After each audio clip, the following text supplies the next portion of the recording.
कामदेशे करावे हे काही नको आघवे जाऊ दे शून्य. काल पाहिला आपण विषय भगवान सांगतात अर्जुनाला, अर्जुना वृक्ष का वेली लोटती फळे आली तैशी सांगली निपजली करणे सिद्धी. भगवंतांनी अर्जुनाला सांगितलं की अर्जुना, ज्याप्रमाणे झाडाला फळं येतात पण त्या फळाचा अहंकार किंवा त्या फळाचं तादात्म्य किंवा त्या फळाची इच्छा झाडं कधीच करत नाही, त्या फळाचा त्याग करतात. त्याप्रमाणे तैसी सांडी निपजली कर्मे सिद्धे. त्याप्रमाणे तुझ्याकडून जे कर्म होतात त्यांचा त्याग कर, टाकून देते. काय सांडी, सांडी म्हणजे टाकून दे. निपजली म्हणजे निर्माण झाली तुझ्याकडून कर्मे सिद्धे. म्हणजे तू चित्तामध्ये फळाची आशा ठेवू असं काल सांगितलं. आज थोडं आणखी वेगळं सांगतात. हे अर्जुना, तरी माते मणी धरावे का मज उद्देशे करावे. आतापर्यंत सांगितलं किंवा चित्तामध्ये मला ठेव, चित्तामध्ये मला ठेव, माझ्या प्रीत्यर्थ कर्म कर, मला अर्पण करून कर. आता तेही बदललं पुन्हा बदललं. परी माते मणी धरावे का मज उद्देशे करावे हे काही नको आघवे जाऊ दे शून्य. जाऊ दे बाबा अर्जुना, हे तुला जमेल की नाही हे पण आतापर्यंत बरेच टप्पे केले त्यांनी, बराच बदल केला, थोडा थोडा थोडा. हे जमेल की नाही, हे जमेल की नाही, हे जमेल की नाही. मग माझी आठवण मनामध्ये करावी आणि मग कर्म करावं, किंवा माझी आठवण मनात करावी किंवा कर्म करावं पण मला अर्पण करून कर्म करावं. मला म्हणजे मला समर्पित करण्याच्या उद्देशाने कर्म करावं. जाऊ दे आता, ते दोन्ही जमत नसेल ना, मनात माझी आठवण करायची, माझ्या प्रीत्यर्थ कर्म करायची किंवा मला अर्पण करून कर्म करायचं, हे काही समजा, हे काही नको आघवे, जाऊ दे आता, हे पण नको, जाऊ दे शून्य. म्हणजे शून्यात जाऊ दे. आता शून्यात जाऊ दे म्हणजे काय? शून्यात जाऊ दे याचा अर्थ काय? हेही नको तेही नको असं सांगतो. शून्यात जाऊ दे याचा अर्थ हेही नको आणि तेही नको, जाऊ दे, ते सोडून. आणि मला काय, तू त्याचा अभिमानही घेऊ नको, फळाची इच्छाही करू नको आणि मलाही अर्पण करू नको. मग ते कर्म रिकामच जाऊ दे, तुला नको आणि मलाही. मत कर्म परमो भव. काय सांगितलं भगवंतांनी? अभ्यास एक समर्थोष मत कर्म परमो. 10व्या श्लोकात सांगितलं, 10व्या श्लोक याच अध्याय. म्हणजे याचा अर्थ माझ्या करता कर्म कर असं मी सांगितलं. असं जे सांगितलं ते मी जाऊ द्या, राहू दे. तुला वळणच नाही ना, अनंत जन्माचे संस्कार आहेत. देवाला अर्पण करायची आठवणच राहत नाही, खायची प्यायची सगळी राहते पण देवाला अर्पण करायची आठवण राहते. जाऊ दे बा, नाही जमत तर ते सोडून जाऊ दे. खडकी जैसे वर्षले का आगी माझी पेरली कर्म मानी देखिले स्वप्न देश. खडकावर पाऊस पडला, काही उपयोग नाही. खडकी जैसे वर्षले, खडकावर पाऊस पडला तर उपयोग होत नाही. का आगी माझी पेरली किंवा अग्नीमध्ये पीठ टाकलं तर अंकुर येतात का? नाही. कर्म मानी देखिले स्वप्न देश. त्याप्रमाणे जसं स्वप्न कसं आहे व्यर्थ. स्वप्नात जरी लग्न झालं म्हणजे काय झालं, मुलगा झाला म्हणजे काय झालं, व्यर्थ आहे सगळं. ते लटकाय ना स्वप्न. त्या स्वप्नी देखील स्वप्न मृगजळी साक्षी झाली म्हणा. त्या स्वप्नातलं स्वप्न खरं असतं काय, किंवा स्वप्न पडलेलं खरं आहे का ते नाही. ते फक्त भोजना मागती तुपा पावसे पडिला विसर. स्वप्ना माग त्यांचं खरं होतं स्वप्न. बाबाजी आपुले सांगितले नाम मंत्र दिला राम कृष्ण हरी.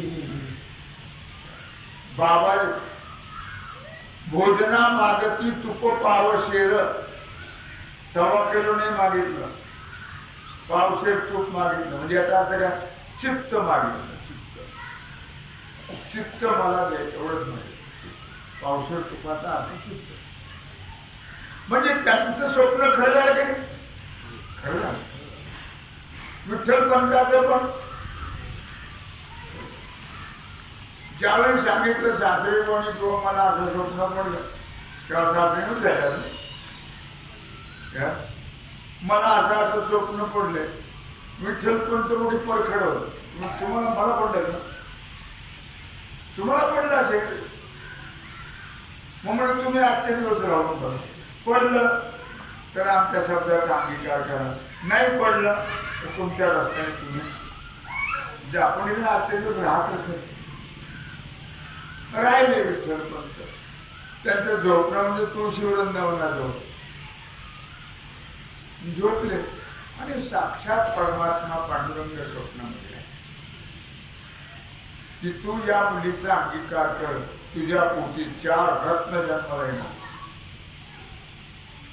4 देव तुझ्या पोटी अवतार घेणार आहेत.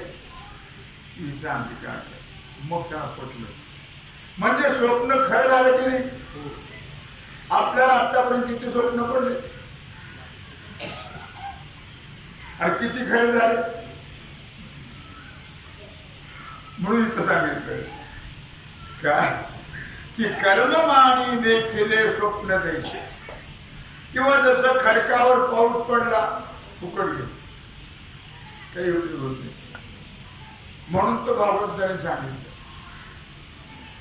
सगळे या, पण आपल्याला कुठं काला करायचा.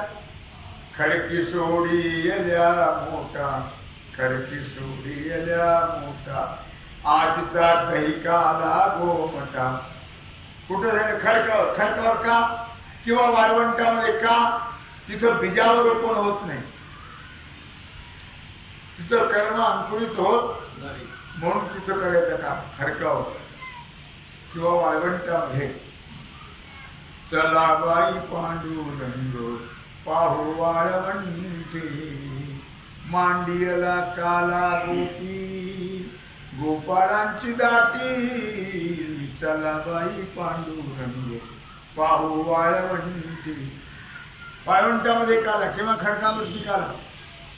काय सांगितलं, खडकी जैसे वर्षाने का आगी माझी पेरीने. कर्म मानी जैस मानी देखिले स्वप्न जैसे. त्याप्रमाणे कर्म जे आहे ते व्यर्थ मान. स्वप्नाप्रमाणे स्वप्न जसं व्यर्थ आहे. कोटीचा नंबर लागला, कोटीचा कोणता नंबर लागला, हा कोटीचा नंबर लागला. Ticket lottery. पण कुठे लागलं, असा उड्या मारायला, असा उड्या मारायला स्वप्नातच. असा आनंद झाला. ते म्हणलं परस्पर पाव वाऱ्या, उद्या 5 किलो पेढे वाटे. जागा होऊन पाहिला तर तिथे गोधडीच पडलेला. कशाचे पैसे कसं करायला कर्म मानी देखिले स्वप्न दैसे. कर्म हे स्वप्नाप्रमाणे मान, म्हणजे खोट, मिथ्या, व्यर्थ, काही त्याचा उपयोग नाही. याप्रमाणे समान दृष्टांत आणखी आहे. समान दृष्टांत. स्वप्नीचे राज्य का मरण. ज्ञानेश्वरी 15वा अध्याय 294 ओळी. स्वप्नीचे राज्य का मरण, नोहे हर्ष शोकाशी कारण. उपवडलिया जाण जिया परी. स्वप्नामध्ये राज्य मिळालं मग आनंद झाला. नोहे हर्ष शोकाशी कारण.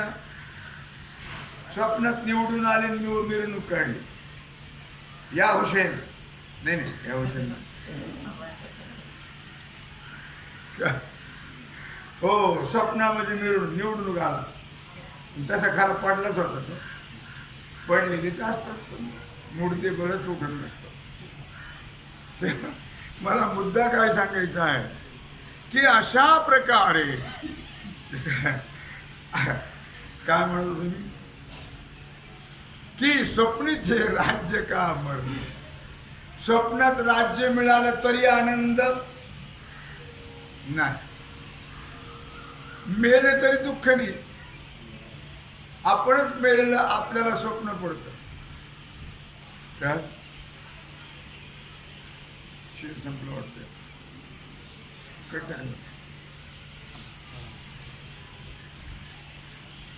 आहे का?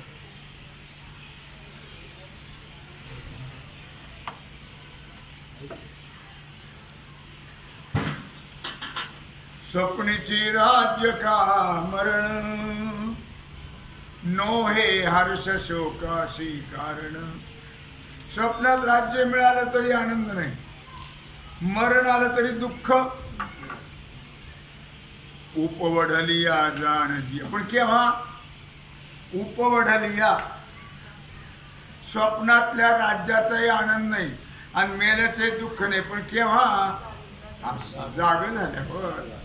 उपवढलिया म्हणजे जाग झाल्यावर. स्वप्नात तर आहेच ना, राज्य मिळालं तरी आनंद आहे, मेलं तरी दुःख आहे. पण उपवढलिया जाग झाल्यावर मात्र हर्ष नाही. आणि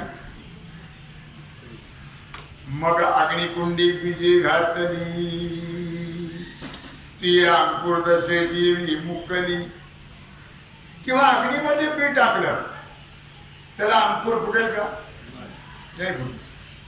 तेवी न फळतीची मज अर्पिली शुभाशुभे. आपण लक्षात ठेवा, जरा अग्निकुंडामध्ये बी टाकलं तर ते अंकुरित होत नाही. त्याप्रमाणे मला अर्पण केलेली बरी वाईट कर्मे, चांगले असो, शुभ असो किंवा अशुभ असो, बरे असो किंवा वाईट असो, ते काहीच फल देत नाही.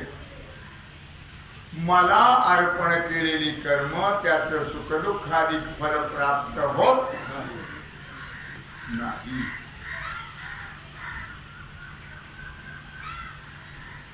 जी स्वप्नी मरोनी जाळीला. पुन्हा तो जागृती नाही राख जाहाला. भागवतातली उडी 11व्या अध्यायातली 219. जो स्वप्नी मरोनी जाळीला, तो जागृती नाही राख जाहाला. स्वप्नात मेलन जाळलं तर सकाळी राख सावडायला गेले. स्वप्नातलं मरणं आणि जाळणं दोन्ही खोटच आहे, व्यर्थ आहे.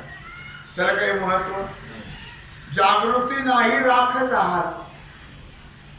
तैसा प्रपंच मिथ्या जाणितला, मुक्त बोलीला तो एक.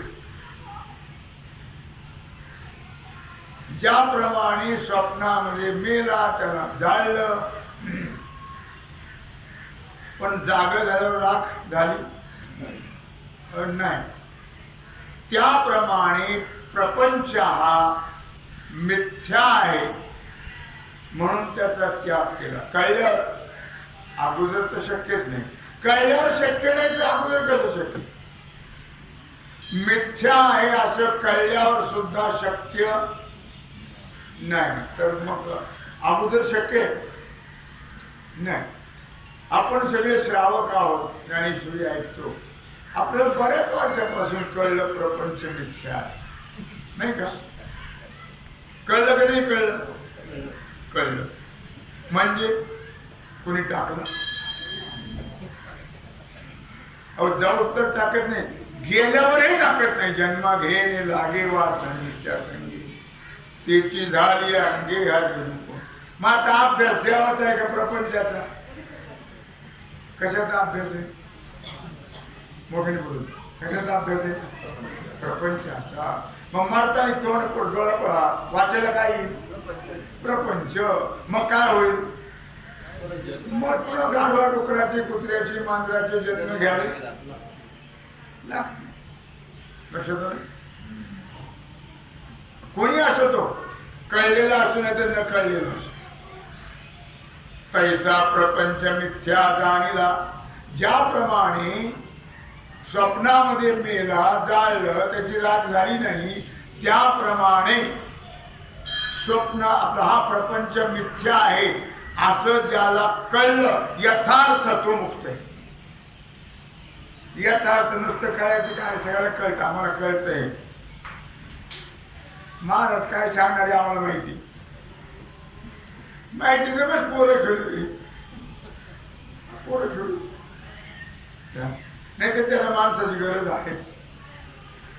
त्यांना सुद्धा हे मरेपर्यंत सोडत नाही आम्ही प्रपंच. आतापर्यंत पोराचं गेलं. मला एक जण सांगितलं असं बिचारा प्रामाणिक आहे फार. महाराज मला पुष्कळ यावं वाटतं पण काय सांगतो तुम्हाला, माझी बायको ती इतकी विचित्र आहे म्हणतात. फार बोलती, फार म्हणजे फारच बोलते हो म्हणून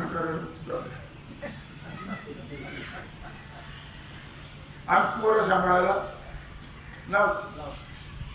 सांभाळावेच लागतात, त्याला काही विलास. कळत नाही असं नाही हो, कळतं पण वळत. तसं प्रपंच मिथ्या आहे हे आम्हाला कळलं का? कळलं. म्हणा कळलं का? कळलं. पण यथार्थ कळलं का? उघड बरोबर त्याला काय करायचं?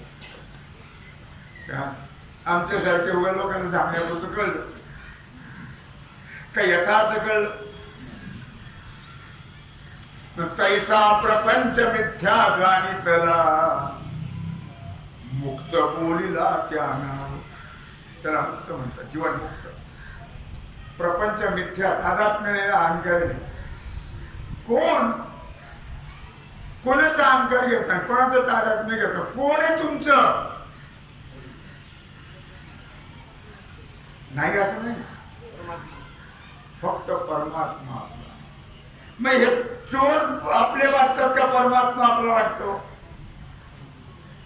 मग नरकाला जाऊ का मोक्षाला जाऊ? मोकळ्याला बोलतो. मग नरकाला जाऊ का मोक्षाला? मोकळे म्हणा. तैसा प्रपंच मिथ्या जाणीतला मुक्त बोलिला त्या नाव. लटिका व्यवहार सगळे वारकरी म्हणतात, माळकरी सगळे म्हणतात, फक्त म्हणतात एवढंच. हा लटिका व्यवहार सर्व संसार. लटिका व्यवहार सर्व संसार. वाया येर झार हरिवीण. हरिमुखे म्हणा, हरिमुखे म्हणा. पुण्याची गणना कोण करी? निदान कमीत कमी जे माळकरी आहेत, वारकरी आहेत, नियमाने हरिपाठ म्हणतात, त्यांच्या तरी हे कळावं नक्की पाठ. पाठाचे गाण काय? पाठच आहे ना, बाकीचं काय कळलं? तैसा प्रपंच मिथ्या जाणितला मुक्त बोलला त्या नाव. ज्याला प्रपंच यथार्थ कळला बस पुन्हा तादात्म्याने. जिजाबाई कमी बोलत होतो तुकाराम महाराज, फार झाडा झडती, पण तुकाराम महाराज म्हणावं घेत होतं, कोण तुम्हाला माहित नाही, मी तुला ओळखत नाहीये, लक्षात ठेवा. मी फक्त एकालाच ओळखतो आणि एकाचीच उपासना. व्यवहाराप्रमाणे मुलंही होते, त्यांना 2 बायकाही होत्या, पण त्यांनी कशाचाही विचार केला. जाळोणी संसार बैसलो अंगणी. संसाराचे राख रांगोळ करून बसले, लक्षात ठेवा. त्यांनी कशाचाही विचार केला नाहीये. कोट्यावधी रुपयाच्या खातावळ्या इंद्रायणी बुडवून टाकल्या. काय वैराग्य, लक्षात ठेवा. 1 रुपया हरवला तर रात्रभर झोप येत नाही माणसाला. साधी गोष्ट आहे काय, 1 रुपया हरवला तर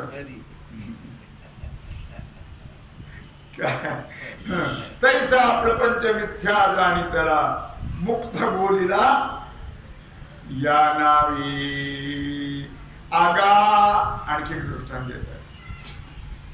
आगा आत्मजेच्या विशी जीव जैसा निराभिलाषी तैसा कर्मी आशेशी निष्काम होय.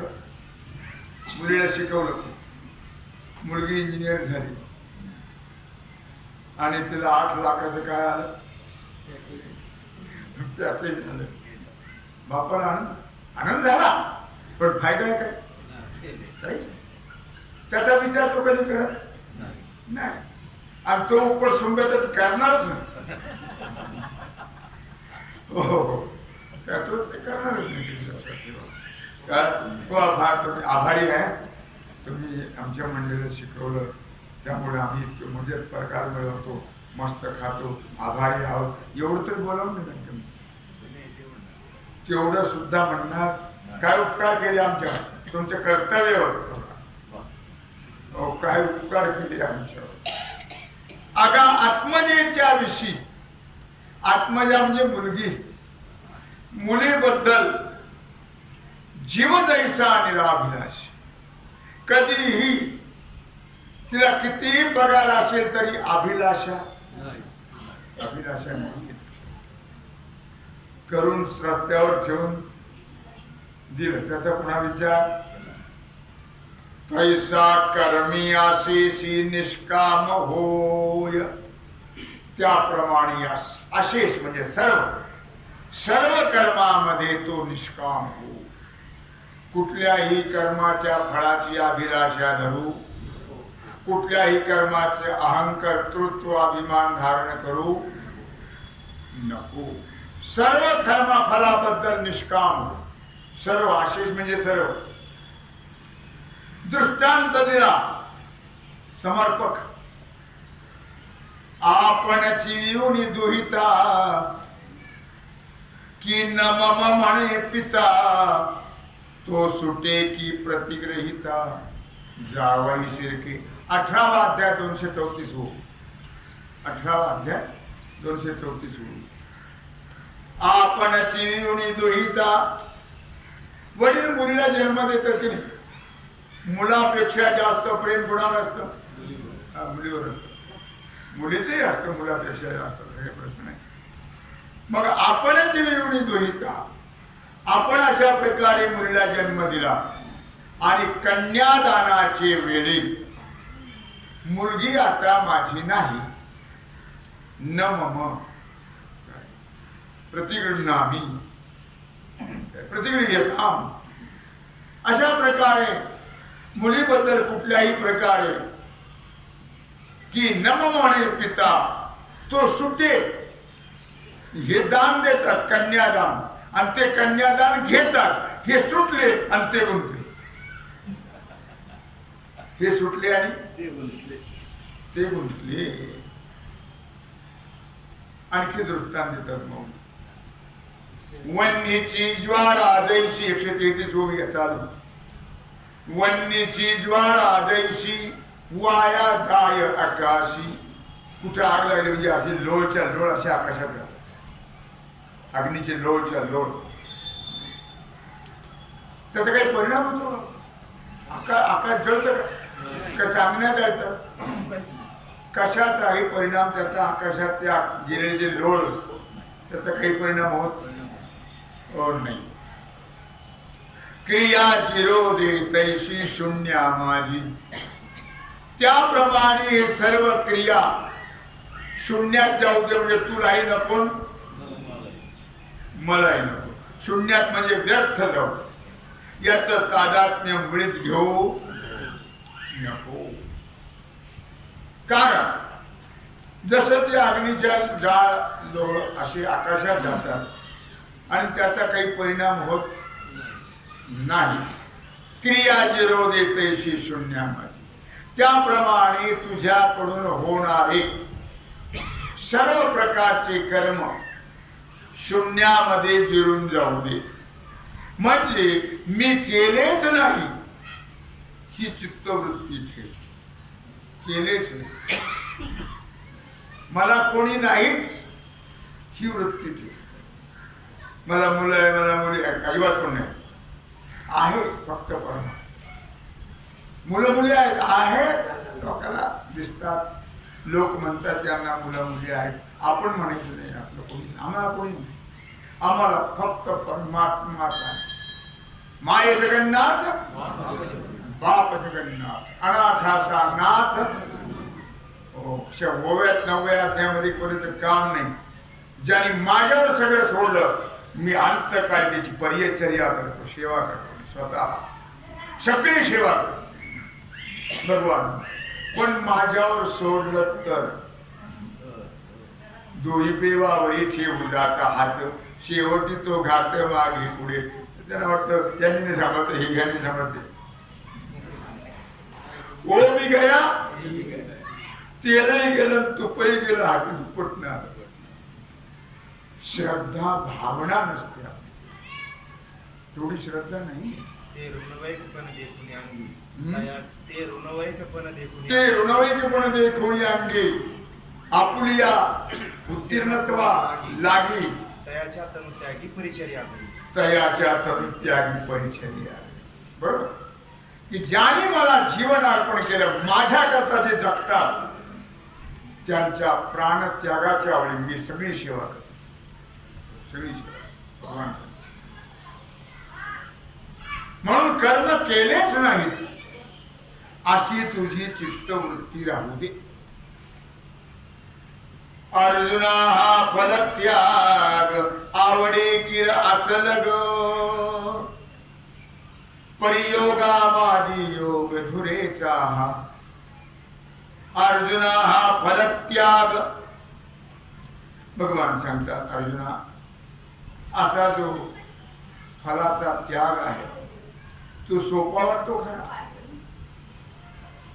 पण सर्व योगामध्ये हा योग फलत्यागाचा श्रेष्ठ योग सर्व योगामध्ये सोपा वाटला तरी सर्वात श्रेष्ठ आहे भगवंताच्या मताने जर विचार केला तर हा सर्व योगापेक्षा श्रेष्ठ योग आहे कसा श्रेष्ठ योग आहे तो ते पुढच्या ओळीत सांगते येणे फलत्यागे सांडे ते कर्म नभे विरुढे एकच वेळू झाडे वांझे दैशी दृष्टांत दिला सुंदर असं त्याचं उत्तर म्हणून येणे फलत्यागे सांडे वेळूच झाड एकदा जन्माला आलं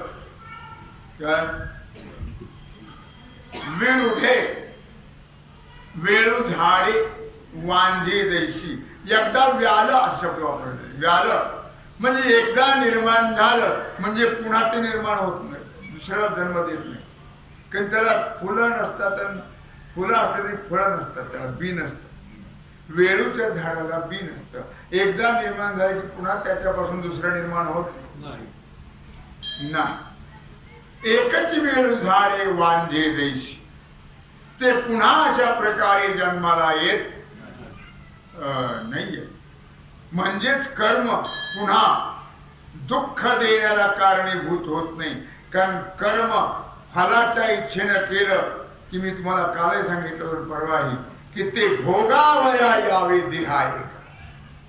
हा फार मोठा घोटाळा आहे, लक्षात ठेवा.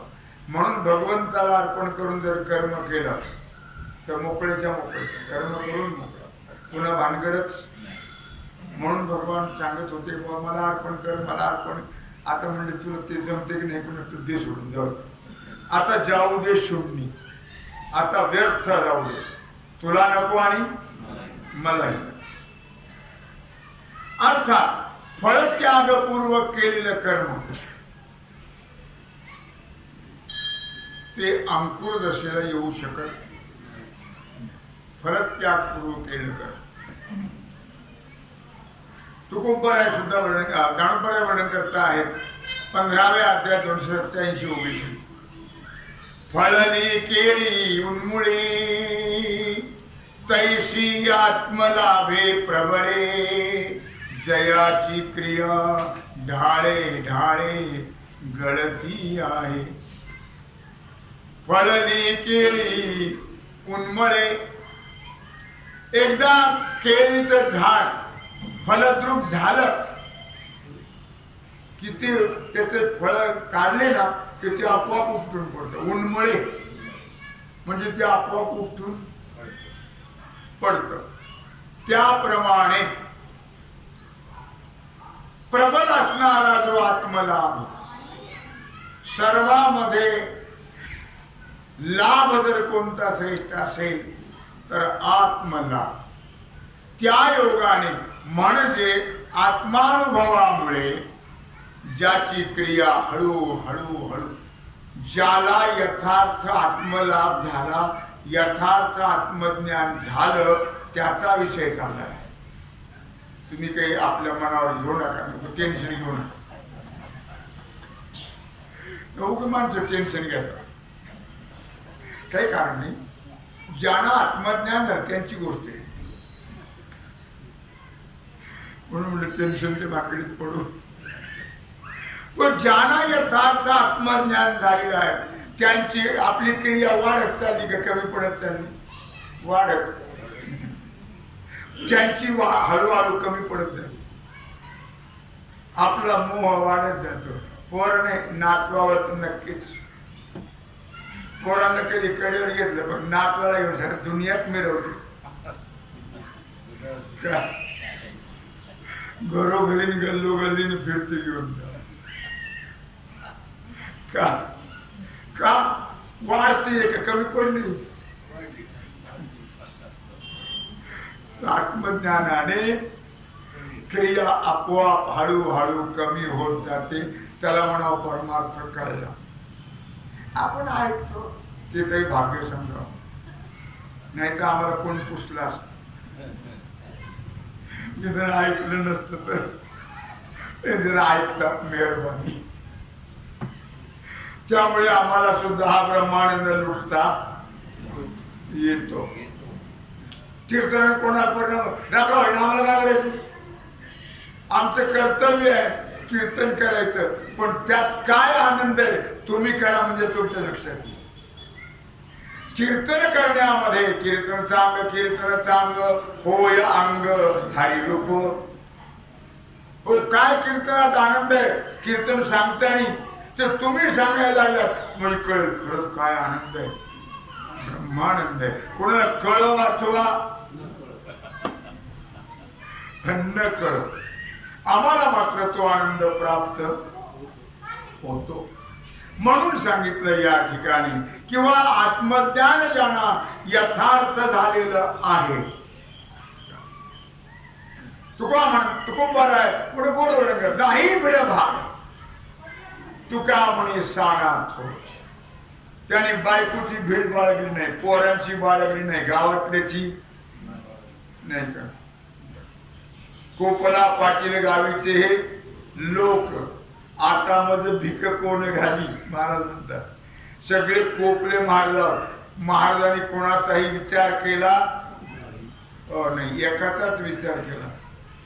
आपण एकाला सोडतो सगळ्याचा विचार करत राहत. त्याच्यामुळे आपल्याला टेन्शनही येत, आजारही वाढत चालली, डॉक्टरची भरती होत चालली.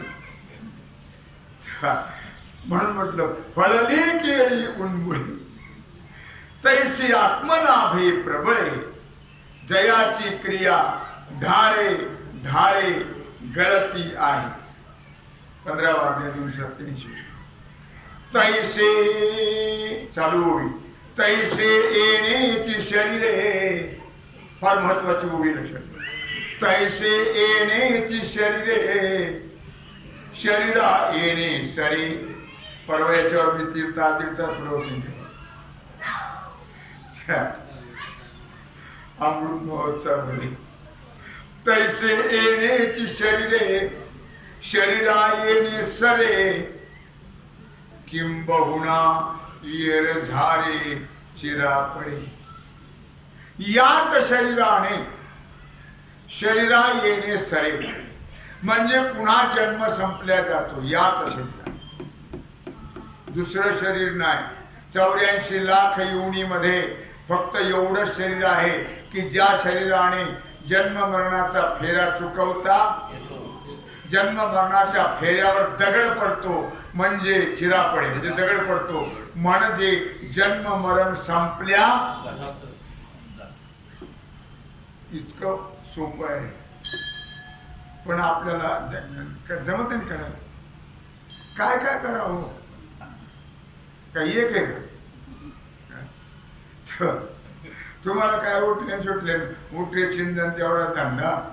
आमच्या मागे 17 उद्योग 17 कुठाने काय एकजण म्हणलं माळ माळ नको नकोच मंत्र द्या माळ का नको. फार लावड बोलला होता आम्हाला. मूर्ख कशाला बोलतो लावड नरकाला जायला. कशाला खाणारे चोट्टे खातील. तू कशाला लावड बोलतो रे. खरं बोल ना. जोडून या धन उत्तम व्यवहारे जोडून या धन उत्तम व्यवहारे उदास विचारे वेच करी उत्तमची गती तो एक पावेल उत्तमची गती तो एक पावेल उत्तम भोगिल जीव खाणी जोडून या धन उत्तम व्यवहार. मुद्दा सांगण्याचा तैसे येण्याची शरीरे शरीरा येणे सरे किंबहुना एरधारे. आपण याच शरीराने तिथं मार्कंडेय ऋषीचा दृष्टांत दिला होता. मला वाटतं एक दिवस सांगितलं होतं इथे एक दिवस सांगितलं होतं की कसं आयुष्य वाढल्या जातं. ही जी देवता आहे ना ही आयुष्य देणारी मृत्युंजय मृत्यूवर विजय मिळवणारी आणि आशुतोष थोड्यात संतुष्ट होणारी अशी ही देवता आहे. आणि थोडं मागितलं तरी जास्त देणार. उपमन्याने काय मागितलं होतं.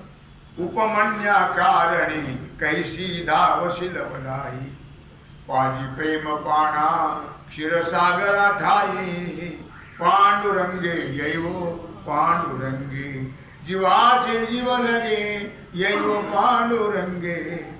काय मागितलं होतं वाटेवर दिलं पण दिला क्षीराचा सागर. त्याला काही कारण असते तो वापरून द्या त्याचा विचार नाही करता. दिलं हे महत्वाचं. क्षीराचा समुद्र दिला हा महत्वाचा आहे. त्याला काय काही लोक पुष्कळ शंका घेतात त्याच्यावर. त्याला कमीपणा वाटला असेल पुन्हा देवाला. अरे तो भोळा आहे. थोडं केलं तर जास्त देतो तो. ती नाही म्हणत तसं. त्याला कमीपणा वाटला असेल म्हणून दिलं. तर तंबाखू खाणारा होता एक आणि त्याच्या मध्ये रस्त्यातच बसला होता. ते राजाची स्वारी आली. हे काय फक्कड साधू ते सगळे भागदार चोपदार आणि त्याला बाजूला हाडून लोकांना त्याला एवढं काय म्हणा कशा उठत मला तुम्हाला राजा नाही उठणार. ते गेले म्हणजे सरकार तो उठत नाही. त्याला म्हणा काय पाहिजे. ते गेले म्हणजे तुला काय पाहिजे सांगते राजा म्हणते. राजा ते म्हटलं मला तंबाखूचा विडा दे म्हणा. ते म्हणले द्यावं एक मार्केट भरून तंबाखूचा. मागितलं काय विडा आणि त्याला झालं मार्केट भरून तंबाखू द्यायचं. उठ म्हणून नाही उठणार. अरे आता काय पाहिजे. काय नाही तंबाखू लावायचं ना. राजा प्रसन्न झाला ना, हाती भोपळा आला. हं? मला मुद्दा काय सांगायचा आहे की अशा प्रकारे फार मोठा विचार आहे याच्यामध्ये, फार मोठं तत्व आहे याच्यामध्ये. लक्षात आपण त्याचा विचार करत नाही. त्या खोलात आपण जात नाहीये. या भक्ती मार्गामध्ये या परमार्थाला केवढं फल आहे हे असं कशातच नाही. संसारात तर नाहीच म्हणा. संसार तर फलकट हा संसार असं म्हटलेलं आहे. किंवा आणखी एक प्रमाणित किंवा त्याला काही फळच नाही ना, निष्फळ आहे हा संसार.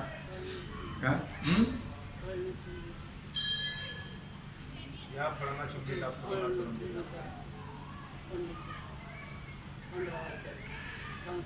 हा तसं ते पण आहे, प्रभोवी पण आहे. तुकडोबाचं प्रमाण आहे माझ्या लक्षात काय. चला आलो लक्षात सांगितलं. मला मुद्दा काय सांगायचा लक्षात ठेवा. तैसे येण्याची शरीरे शरीरा येणे सरे किंबहुना एर धारे शिरापणे. याच शरीराने कोट्यावधी जन्म मरण जोडता येतात. कोट्यावधी जन्म मरण जोडता येतात आणि याच शरीराने कोट्यावधी जन्म मरण तोडता येतात. तैसे येण्याचे शरीर शरीरा येणे सरे किंबहुना येर धारे शिरापणे. दगड पडला जातो जन्म मरणावरती. सुंदर उभी आहे, त्याचा विचार आपल्याला करायचा आहे. तो विचार आणि आजची सेवा भगवत चरणी समर्पित करून राहिलेला जो सेवेचा भाग आहे तो आपण उद्या पाहू. पुंडलिक वरदे श्री ज्ञानदेव